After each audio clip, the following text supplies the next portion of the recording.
S. Chan presents.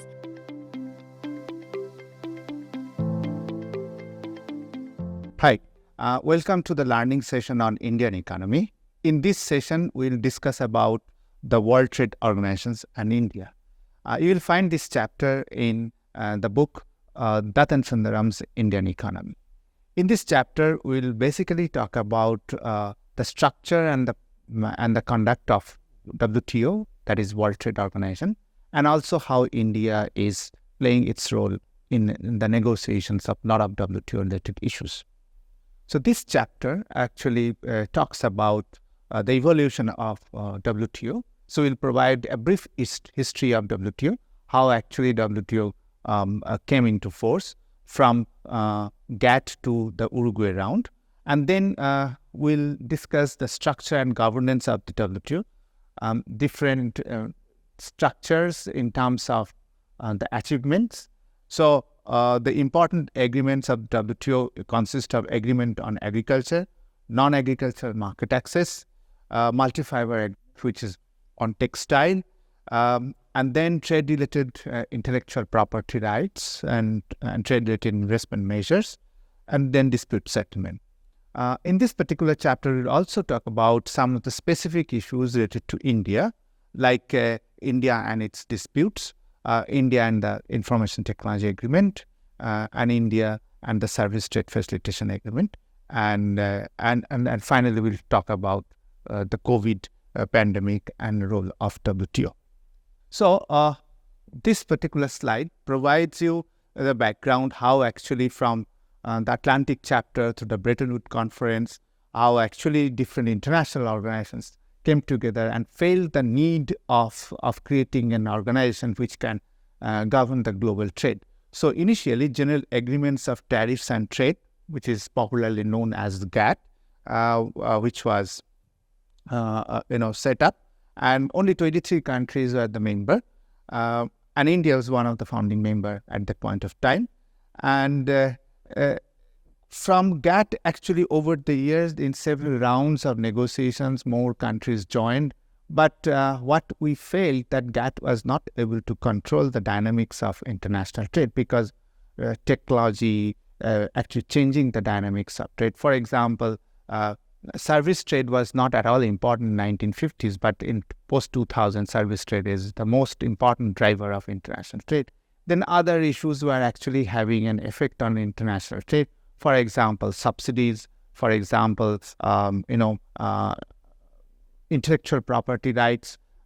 So those issues becoming very important. So what we thought that maybe we require another organization. And in Uruguay Round, which is in 1980s, was set up. And the Uruguay Round is one of the longest round of WTO, where actually a lot of issues brought together. And finally, the WTO was born. So WTO was actually launched on 1st January 1995. So this is basically provide us a timeline. Bretton Woods Conference 1944, GATT 1948, WTO 1995. But now, what is the situation? The situation is that WTO was actually growing at the height of globalization. But as we know, that world started slowing down post-2010, and then it because of pandemic, because of tensions on international trade, and finally there are conflicts, geopolitical conflicts. As a result of that, the growth of globalization got stopped. Okay, and as a result of that, many countries started looking back and tried to find out that whether they can bring protectionism in picture. So what happens? Several initiatives have been taken to create their own market, or bringing some countries together to have the like-minded countries together and having a trade agreements among them, which could be free trade agreements. And then some countries were not able to come forward. So there are arrangement of aid, there are arrangement of grants, and then there are a lot of incentives, domestic incentives are actually being given.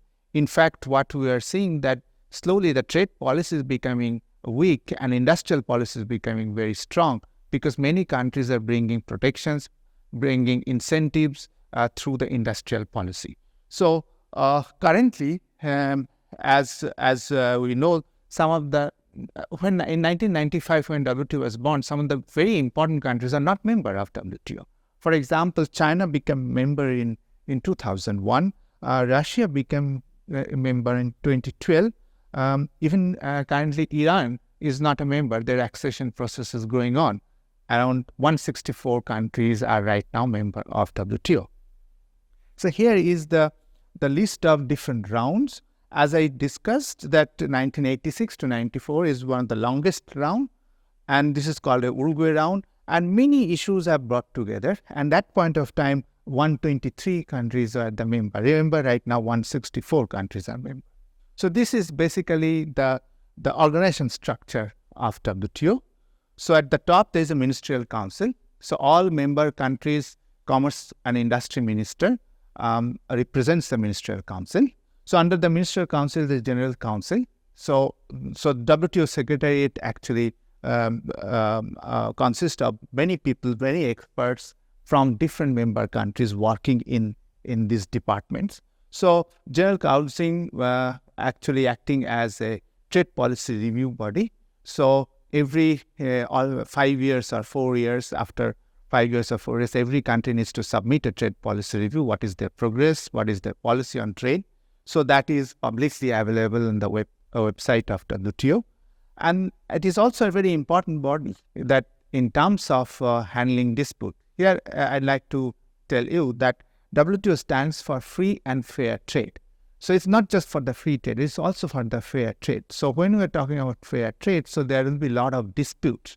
So one of the most important role of WTO to handle disputes. And the dispute settlement mechanisms of WTO provided a lot of strength to the developing countries.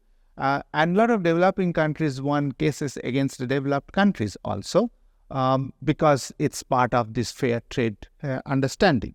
So dispute settlement body, how we'll basically creating a panel, appellate body, how the disputes will be arranged. All those things are part of the General Council activities. Under that, there are sectoral councils and plurilaterals are there, and there are several working groups.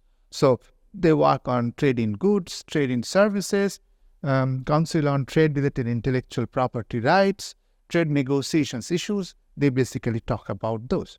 So main function of WTO, as I just mentioned, under the umbrella of free and fair trade, what actually need to do is basically creating a forum for trade negotiations and handling disputes, and monitoring the national trade policies under the trade review policy review body, and provide a lot of technical assistance. So as you can understand that WTO is a legal text, so a lot of legalities, regulations are there.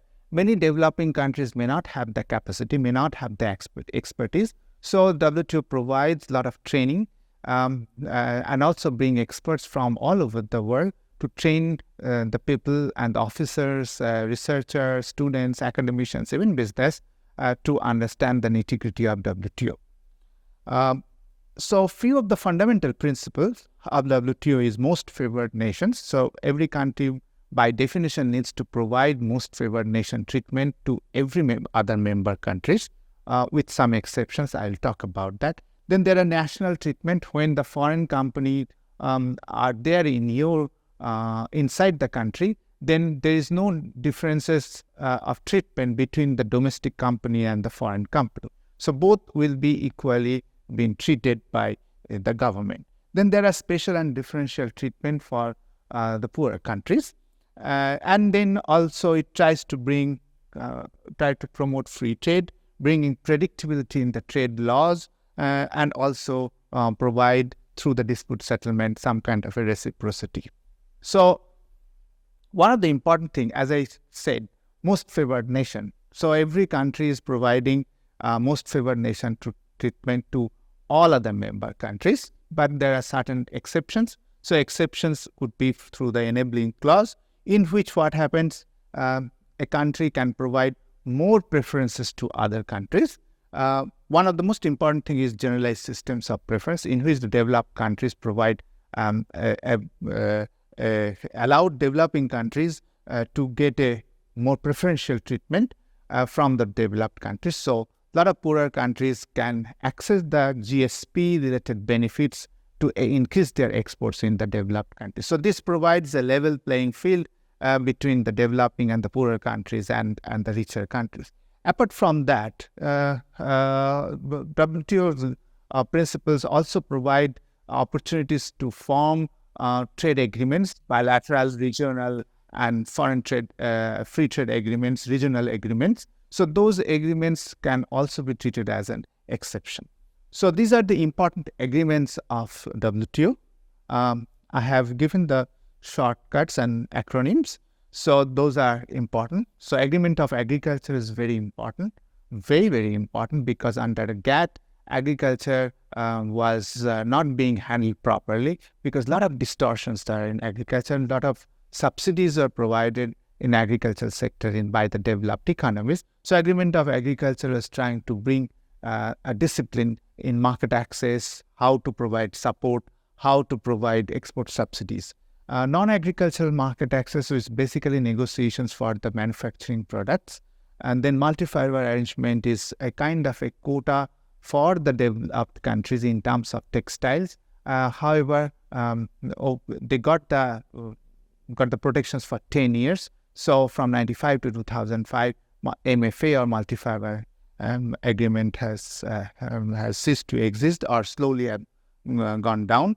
And then the trade-related intellectual properties and trade-related investment measures are very, very important. So here is just an idea about how the agreement of agriculture handles subsidies. So subsidies are put in different colored box, like green box, development box, blue box, amber box.